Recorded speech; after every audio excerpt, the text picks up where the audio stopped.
prioritize the garden.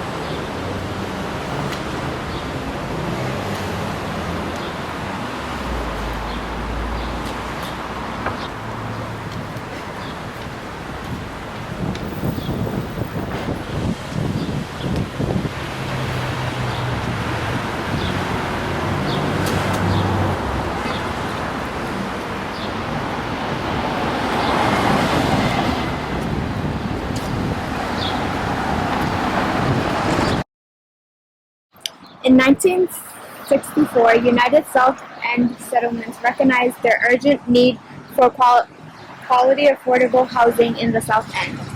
In 2012, private owners decided to add an additional $500 to the rental price. Private owners agreed to sign a Section 8 contract to maintain affordable apartments for the low-income families. Then, on the 31st of May 2012, the contract expired, leaving the owner to have the opportunity to increase the rent. This part of Tremont is also a landmark district, meaning that you cannot change any of the buildings here, and it has to remain as it used to be. I would say the cost of living in the South End Yeah. is much higher than it used to be. Yeah. And I've lived here since 1982. So it's increased a lot. So I would say yes. No. Yeah. Why do you think that? Well, look.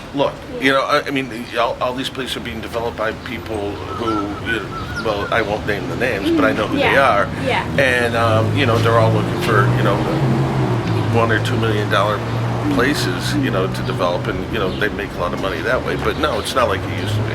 So what if people like they can't afford it? Like when the rent goes up and they can't afford it, what do you think they do? Like move out or something? Or I think a lot of people have left the South End in this area because the rents have gotten too high. Yeah. Way too high.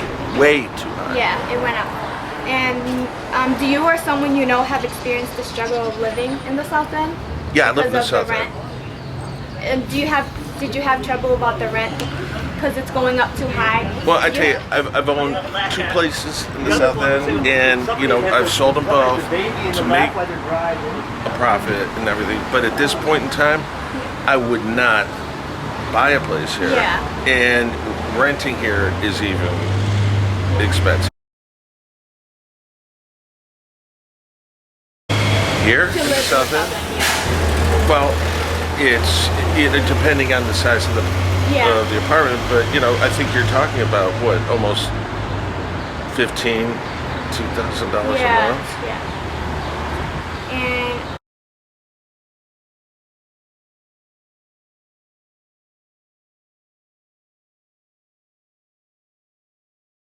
South End was originally built on tidal flats during the mid-1800s. South End was listed on the National Register of Historic Places in 1973 as the largest urban Victorian neighborhood in the country, representing over 300 acres of land, which was built along the neckland and developed during the mid-19th century. South End was also known for the Victorian townhouses and many small parks.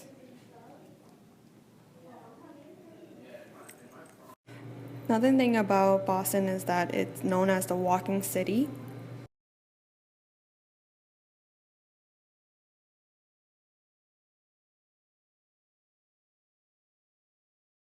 Well, that's a very interesting question because what I find is that I'm more likely to use the crosswalks without lights than I am the ones with lights, because usually I don't have to wait if there's no light because people will stop. But I'm usually sort of courteous in that I don't step out until I see that it's a good time to stop traffic. I mean, I'm not going to step out and there's a lot of cars and everybody's really fast. I just wait. I sort of keep back so people don't think I'm crossing. And then when I see it's a good time to cross, I step out and everybody always stops.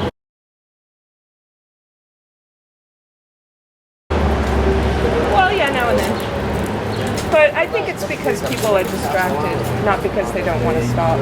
I think it's because they're not thinking, and they're not paying. You know, they're thinking about where they're going. They're not thinking really. You know how it is when you're driving. Sometimes you're very attentive to what's around you, and sometimes you're not because you're distracted. Not because you're on the phone or because you're doing something you shouldn't be, but just because you're preoccupied with something.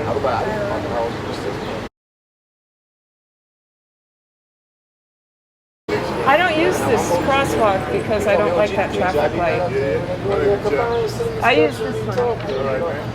I live at the end of Rutland Street on Shawmut Avenue, and so I could use either one. I walk this street all the time, but I almost never use that crosswalk. I wouldn't say that that's a problem. I don't usually have a problem with people not wanting to stop. I know even as a driver, every now and then I won't spot somebody who's about to cross the street, and then I find myself going through and I say, oh, yeah, I should have stopped. And I think that most people are like that. If they don't stop, it's because they're just not alert enough at the moment, not because they don't want to stop. That's my impression.